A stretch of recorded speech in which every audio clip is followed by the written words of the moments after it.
That was Nick Watson. Joining us now, Alastair Rolfe, whose son Nick is autistic, and Chris Philp, the Conservative MP who works for the Community Secretary and is a strong supporter of the government's welfare policy, and Ellen Clifford, a campaigner from the organisation Disabled People Against Cuts, will be joining us in a second. I'll come to you a little bit later. If I can just start, Alastair, with you. In Nick, how does that autism show itself? What does he struggle with? Just give us a brief outline. Well, it's a social and communication disorder, autism, which means that he struggles in any social situation to act like any other normal child would act. He finds all kinds of things difficult that we would take for granted, around the house, going out into public transport, and certainly the chance of him earning a living wage at the moment are very, very slim.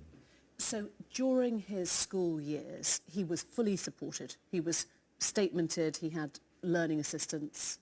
That's correct. He was diagnosed at the age of 3 with full-blown autism.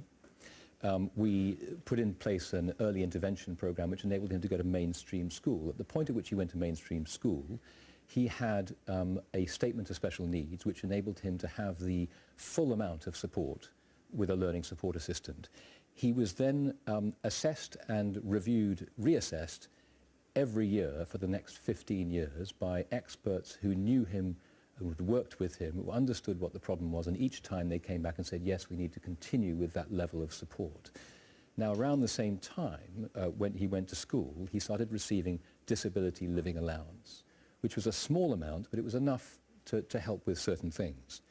He left school around the time that the disability living allowance changed to become the personal independence payment, and he had to be completely reassessed from scratch. So after 15 years of being reassessed and acknowledged by the government that he had this need for financial support, in a 15-minute interview, the government decided on the basis of that interview he deserved absolutely no money whatsoever. Why? What was he asked in the interview? Because the questions that were asked in the interview were completely inadequate and not designed to capture the issues that lie behind his autism. So, for example, he was asked questions like, can you dress yourself? Can you cook a meal? Can you go on a bus journey?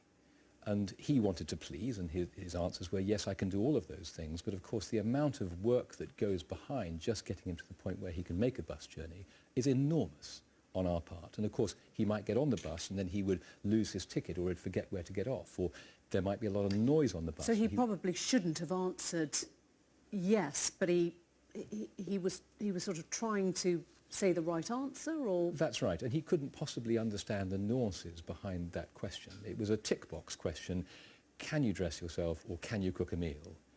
But if they'd asked us, or if they'd come to the home and watched him, he might cook a meal, but he might leave the cooker on and start a fire.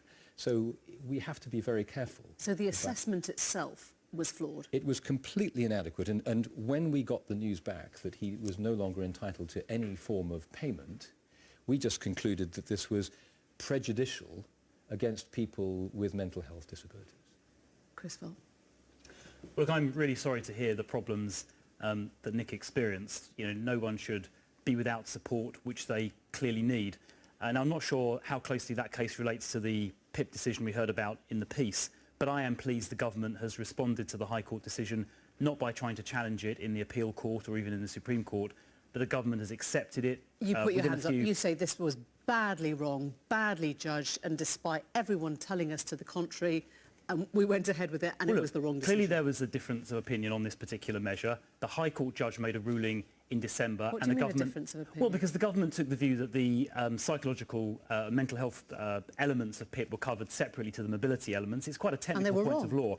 They were wrong. The High Court judge said they were wrong, and the government has now accepted that immediately. It's not going to appeal, and in fact, it's going to backdate the claims right to the beginning, and it's going to write to all the people concerned, so they haven't got to go to the trouble of applying. Why should anyone trust your government to get this right then, if you've done so much damage? I mean, listen to Nick's case, who went from being completely helped throughout his childhood, 18, 19 years, and now left with nothing. Look, there are clearly individual cases, like the one we heard about, where the assessments need to be improved. But let's look at the whole picture.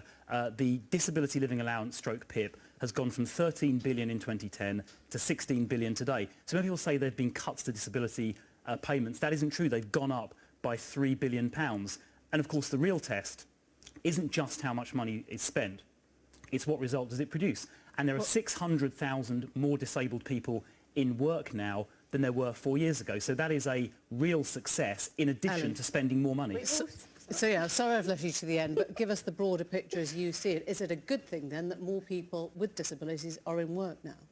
Well, I think there are lots of barriers that disabled people face to work. I mean, anecdotally, we're seeing less people in work.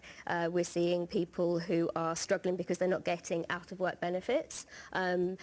But in terms of the PIP ruling, so, I mean, we are happy that the government has decided not to appeal it, but they should never have got to this situation in the first place. Disabled people, disabled organisations, we supported the claimants, but the courts in November 2016, it was their ruling the government tried to overturn in 2017. Disabled people, our organisations, parliamentarians, all spoke out against bringing in these regulations, and then the government did it. To parents putting these points to you, to campaigners putting these points to you, why wasn't the government listening to any of this? Well, the point we were hearing just then was more about the assessment itself, and of course those cases need to be listened to very carefully. I think your point is a different one to the court ruling point. But look, the government took a view... It's the same larger point, which is that people with behavioural disabilities or mental health disabilities or psychological disabilities were being ignored under the... Well, actually, hang on.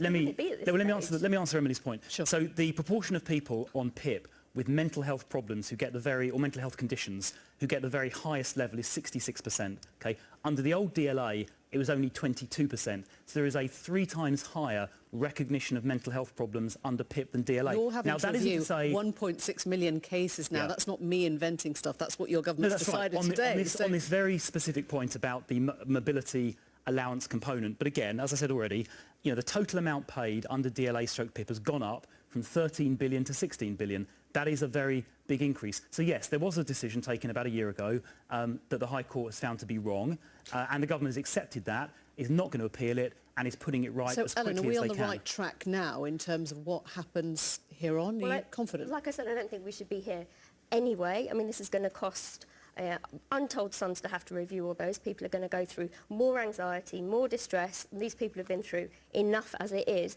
But the bigger picture for disabled people in the UK is that absolutely the government is failing disabled people. The United Nations has made a finding of grave and systematic violations against this government.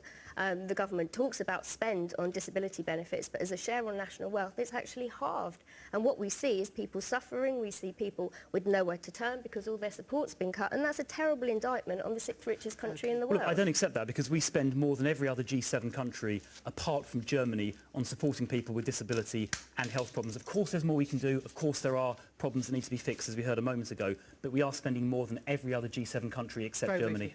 No, actually, if you compare like for like, it's very difficult to compare what's spent on disability figures. The